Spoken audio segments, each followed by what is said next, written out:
I remember making all of these wire transfers from end of November all the way to December 14th. These were huge, huge amounts of money that I thought was going into a legit fund and investment platform that the scammer, Hal, convinced me to do. So it's just crazy. Just all of this was on paper and stuff, and it's just gone like that. In our previous film, we met 24-year-old Nikki Hutchinson and watched as her first time on a dating app spiraled into investing nearly $400,000 into cryptocurrency using the money that she had made from selling her childhood home. But when she went to cash in on her profits, something wasn't adding up. I decided to get on Hinge, a dating app. That's when I actually met this guy named Hal. I asked about hobbies and he rattled off a ton of hobbies, and then at the end it said cryptocurrency, which is where it all started. He said you could be a millionaire at the end of the year. And now I'm currently living in an RV with my dad.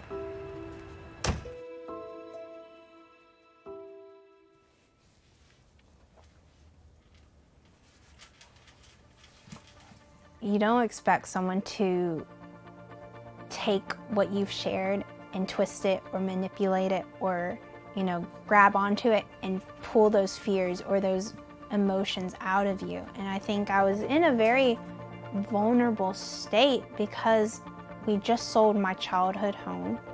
I didn't have a place to live. There was still so many unclear answers.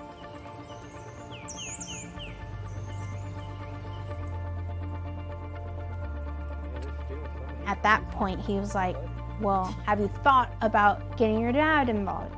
That's when I came to him and I told him, I'm seeing really good margins, I'm seeing profit, like numbers don't lie. I think you should consider investing.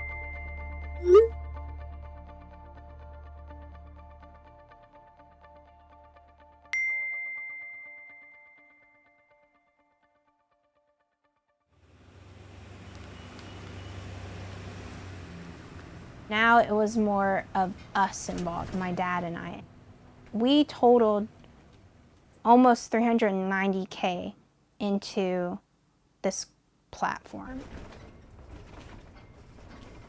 Nikki was depositing her money into real cryptocurrency platforms like crypto.com, but Hal was scamming her by having her transfer her money into a fake platform where it looked like she was buying and selling crypto and making profits.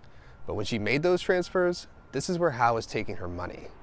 Nikki thought that she and her dad had amassed $1.2 million in crypto when she was ready to withdraw.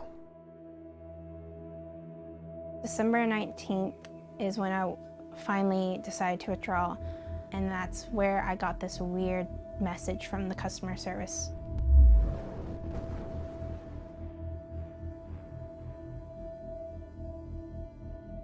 The taxes were over $360,000, and I flipped out.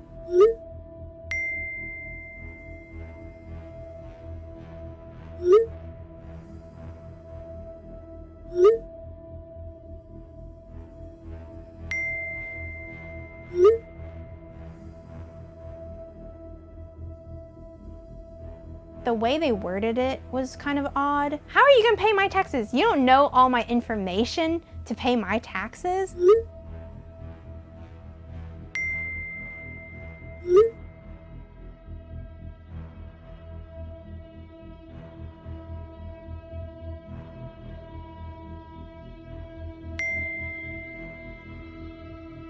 That's kind of like where the realization hit that this was a scam.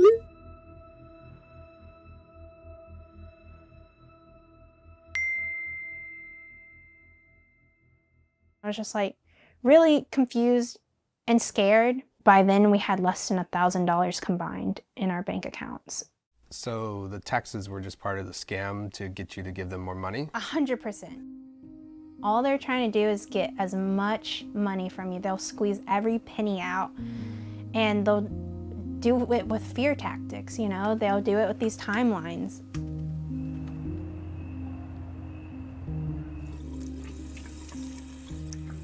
My dad could just tell I was on edge. Like I wasn't hungry, I wasn't drinking, and I just looked very much distraught.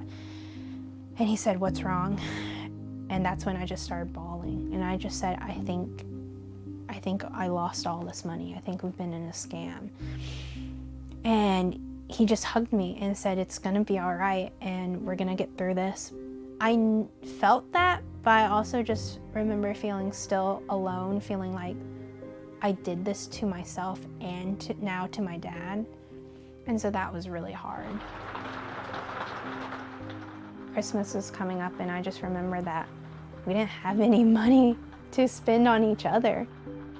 I called suicide hotline because I just felt so alone. A woman picked up, and it was like the first time I could just start crying to someone. She told me, like, "You were a victim. You were manipulated, taken advantage of. This was not your fault." It was the first time I heard "it's not your fault."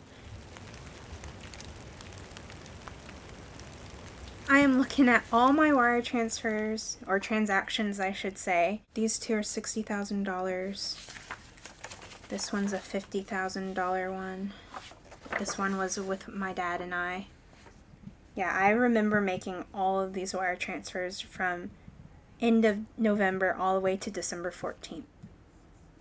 These were huge, huge amounts of money that I thought was going into a legit fund and investment platform that the scammer Hal convinced me to do. So it's just crazy. Just all of this was on paper and stuff, and it's just gone like that.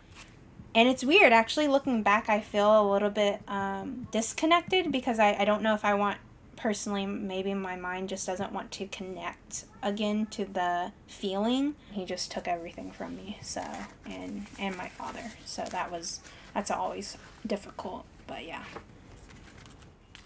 I actually met with the investigator. He pretty much told me the really bad news and the truth of the matter, which is, look, these people we figured out are out of the country. They're probably in Cambodia. It's still an active case, but it's still, the odds of getting anything back are pretty low. Well,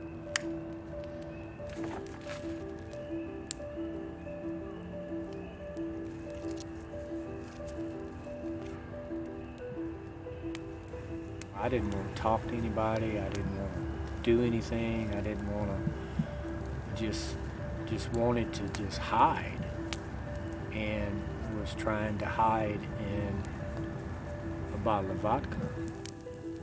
I did that for like 2 months, trying to hide instead of facing it. March the 3rd, I said, enough's enough.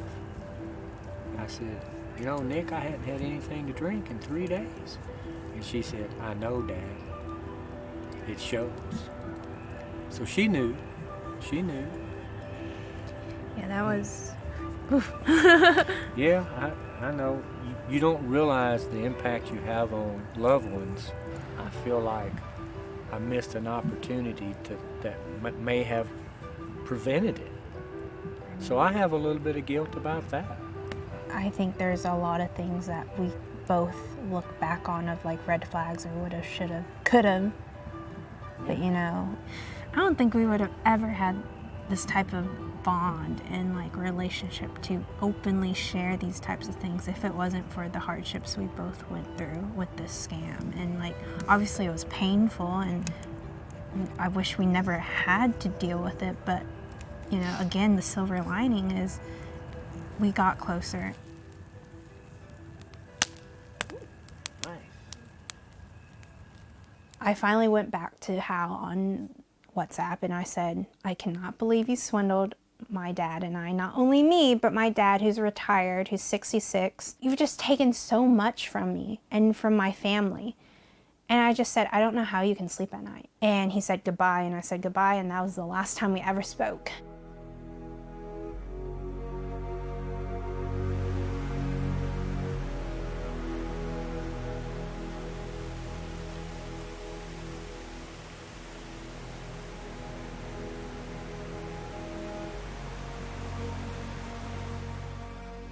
Have you been on Hinge again? Have I been on Hinge again? No, I've not been on Hinge or Tinder or any dating apps. That said, Would I ever go on a dating app? Maybe if I was desperate, or maybe if I'm bored, I'll be honest. But do I think I would actually find a relationship out of one? No. My worst fear happened, is not having any money. I now know, I'm like, okay, well, this is the worst that can happen to me personally. Hopefully this will be it. And you can only rise and go up now.